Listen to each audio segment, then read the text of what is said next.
Morning बच्चों, आज class 8 का सब्जेक्ट साइंस है और यह चैप्टर 10 है, ध्वनि है यानी साउंड है। तो इसमें कुछ पार्ट दूसरा है, तो देखते हैं कि कहाँ से बाकी है, उसको आगे बढ़ाने की कोशिश कर रहे हैं। और कॉपी कलम लेकर बैठ जाओ, उसको लिखने के भी प्रयास करो।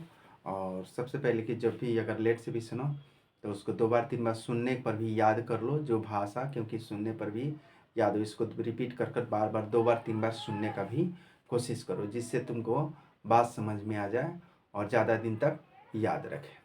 तो फर्स्ट प्रश्न है, देखते हैं कि निम्न वाद्य यंत्रों उस भाग को पहचानिए जो ध्वनि उत्पन्न करने के लिए व्यक्तित करता है। तो इसमें दिया है ढोलक, सितार, बांसुरी। कौन कौन से यह जो है यह वाद्य यंत्र क्या उत्पन्न करता है? देखो, ढोलक यानी तनित झिलिया से क्या उत्पन्न करता है? कंपित भाग तनित झिलिया से। सितार तनित तार से क्या है? तनित। बांसुरी वायु स्तंभ से। तो यहाँ अंगुली से, ढोलक अंगुलियों के तनित झिल्ली से निकलता है। सितार तनित मैंने ताना जाता है तार, और बांसुरी जो वायु यानी हवा फूंकने से ही वह स्तंभ से बजता है। दूसरा प्रश्न है कि शोर तथा संगीत में क्या अंतर है? क्या कभी संगीत शोर बन सकता है? देखो, शोर तथा संगीत, ध्यान देना, यह अप्रिय तथा अवांछनीय ध्वनि है, शोर। अब देखो, यह प्रिय ध्वनि है, संगीत क्या है? प्रिय ध्वनि है। यह कष्टप्रद है, शोर क्या है? कष्टप्रद है। लेकिन संगीत क्या है? यह सुखदप्रद है। क्या है? सुखदप्रद है। यह स्वास्थ्य संबंधी समस्याओं का कारण बन सकता है, शोर, लेकिन स्वास्थ्य संबंधी समस्याओं का कोई संबंध नहीं है यह जो है संगीत का। समझ में आया? तो हाँ, संगीत भी शोर बन सकता है। जब संगीत अत्यंत प्रबल हो जाता है तब संगीत भी शोर बन सकता है। नेक्स्ट, अगला पॉइंट है 9 का, अपने वातावरण में ध्वनि प्रदूषण के स्रोतों की सूची बनाई है। कि हम अपने वायुमंडल में, एटमॉस्फेयर में जो भी है कि क्या क्या ध्वनि प्रदूषण उत्पन्न करते हैं, उसका एक सूची बनाना है। तो देखते हैं क्या क्या सूची दिया हुआ है। देखो ध्यान से, तो सूची है ध्वनि प्रदूषण का, साउंड पोल्यूशन का। वाहनों की ध्वनि, मशीनें, लाउड स्पीकर, पटाखे, रेडियो तथा टेलीविज़न, रसोई के कुछ उपकरण, कूलर, वातानुकूलित, वॉशिंग मशीन, वैक्यूम क्लीनर और टेलीफोन, टाइपराइटर और फेरी वाले और जुलूस, ये सब जो है। और आगे है त्यौहार, विवाहों जैसा सामाजिक कार्यक्रम, धार्मिक कार्यक्रम, वायुयानों का हवाई अड्डों से उड़ान भरना। तो ये सारे चीज़ ध्वनि प्रदूषण का कारण है। ये सब चीज़ क्या है?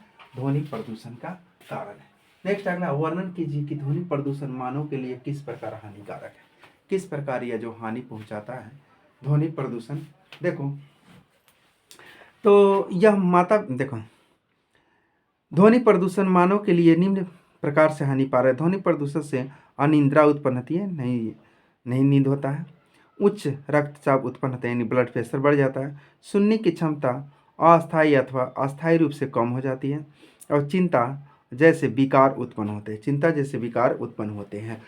चलो देखते हैं कि आपके माता पिता एक मकान खरीदना चाहते हैं, तो उन्हें एक मकान सड़क के किनारे तथा दूसरा मकान सड़क से 3 गली छोड़ कर देने का प्रस्ताव किया जाता है। तो अपने आप माता पिता को कौन सा मकान खरीदने का सुझाव देंगे? अपने माने उत्तर की व्याख्या कीजिए। तो सबसे पहले कि जो भी होता है हमको शांति चाहिए। साउंड प्रदूषण, सड़क के किनारे तुम रहेगा तो सबसे ज़्यादा गाड़ी घोड़ा चलेगा, तो उसमें से जो भी है उसका साउंड आएगा। तो जो भी अगर पढ़ने लिखने वाला बच्चा है चाहे कुछ है तो उसको बहुत हानि होगा। इसीलिए हम सुझाव देते हैं कि गली के रास्ते में जो थोड़ा सा रोड से हटकर है वहीं पर जो शांतिप्रद है वहाँ पर लेना चाहिए। देखो इसमें क्या लिख रहा है, तो इस माता पिता को सड़क के 3 गली दूर वाला मकान खरीदने के लिए सुझाव देंगे। इसका कारण यह है कि सड़क पर गुजरने वाले वाहनों तथा अत्यधिक शोर करता है। वाहनों से निकटता धुआं तथा वायु प्रदूषण उत्पन्न होता है। ट्रैफिक बाधा के समय वाहनों से शोर प्रदूषण होता है। चलो नेक्स्ट, अगला है कि मानव वाक्य यंत्रों को चित्र बनाइए तथा इसके कार्यक्रम की अपने शब्दों में व्याख्या कीजिए। देखो, मानव वाक्य यंत्र यहाँ दिया हुआ है, या यहाँ देख सकते हो कि कैसे कैसे मानव यंत्र, कान की जो कनपट्टी होता है उसके ऊपर यानी वाक्य यंत्र कैसे सुधारित, यानी कि यह गले, यह क्या है? गले का ही चित्र। यह क्या चीज़ का गले है, और गले के ऊपर जो कान है, तो वाक्य यंत्र कहाँ पर दो ध्वनि कंपन होता है, तो यहाँ गले का है, गला जो यहाँ पर होता है, यहाँ पर, यहाँ से लेकर और यहाँ तक, यहाँ से यानी कान यहाँ और यहाँ का, यही वाक्य यंत्र है। समझ में, यहाँ और यहाँ जो तुरंत जो है यानी यहाँ से यहाँ, यही लगभग वाक्य यंत्र है। चलो देखते हैं, इसमें व्याख्या करते हैं कि मानव वाक्य यंत्र कंठ पर एक कठोर तथा उभरा भाग होता है। इसमें से दो वाक तंतु जुड़े रहते हैं, जिसे वायु के निकलने के लिए एक पतला तथा संगीत यानी संकीर्ण झिल्ली बनी होती है। वाक्य यंत्र मांसपेशियों के सहारे फैलते और तनते एवं सिकुड़ते हैं। तब फेफड़े वायु को भीति से बाहर निकालते हैं तथा वाक्य यंत्र से कंपन होती है, जिससे ध्वनि उत्पन्न होती है। वाक्य यंत्र से उत्पन्न ध्वनि यानी वाक्य तंतु के तने एवं तथा सिकुड़ने पर निर्भर करता है। ये कितना तना रहा है, कितना सिकुड़ रहा है, बोल रहे हैं तो कहाँ घेंट पर यानी कि कंठ पर पड़ रहा है या कान, ये तो किस प्रकार ये उभरा हुआ, ज़्यादातर जो है कंठ यहाँ पर तुमको यहाँ पर उभरा हुआ रहता है, जिस प्रकार यहाँ कितना बोलते हैं वो हवा द्वारा कंपन यानी कितना हवा जा रहा है, कितना आ रहा है, यहाँ पर निर्भर करता है। चलो नेक्स्ट है, यानी लास्ट प्रश्न है, आकाश में तड़ित तथा मेघ गर्जन की घटना एक समय पर तथा इसमें से समान दूरी पर घटित होती है, तो इसे तड़ित पहले दिखाई देता है तथा मेघ गर्जन बाद में सुनाई देता है।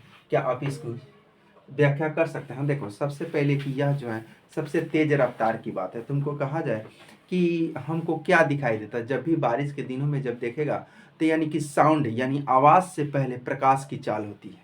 किसका होता है? यानी आवाज़ से ज़्यादा तेज कौन चलता है? प्रकाश। आवाज़ से ज़्यादा तेज कौन चलता है? प्रकाश। इसीलिए पहले हमको प्रकाश दिखाई देता है, बाद में मेघ गर्जन सुनाई देता है। तो तुम लोग से पूछेगा तो कहेगा कि सबसे यानी प्रकाश की चाल तेज है कि आवाज़, तो कहेगा प्रकाश। आवाज़ से कौन तेज होता है? प्रकाश की चाल। प्रकाश दिखाई जैसे देता है तो हमको मालूम हो जाता है बारिश के दिन में कि हमको यह तड़का तड़कने वाला है, लोग कान जल्दी बंद कर लेता है। तो इस प्रकार पहले प्रकाश की चाल यानी सबसे ज़्यादा होता है, यानी कि वो उस समय यानी किससे, यानी तुम्हारा ध्वनि से। किससे? ध्वनि से प्रकाश के। तो देखो इसीलिए हमको यह दिखाई देता। देखो इसमें क्या दे रहा है, ऐसा उनके वेग में अंतर के कारण प्रकाश वेग ध्वनि वेग की अपेक्षा बहुत ज़्यादा होता है, अतः प्रकाश इन तरह ध्वनियों की अपेक्षा पहले पहुंचता है। अतः प्रकाश में तड़ित तथा मेघ गर्जन की घटना एक समय पर समान दूरी तथा घटित होने की तड़ित पहले दिखाई देता है तथा मेघ गर्जन बाद में सुनाई देता है। समझ में? यानी तड़ित का प्रकाश यानी पहले दिखाई देता है और यानी कि गरजता है जो ढाकता है वो बाद में दिखाई देता है। तो इतना ही बच्चों, थैंक यू। आगे नेक्स्ट डे।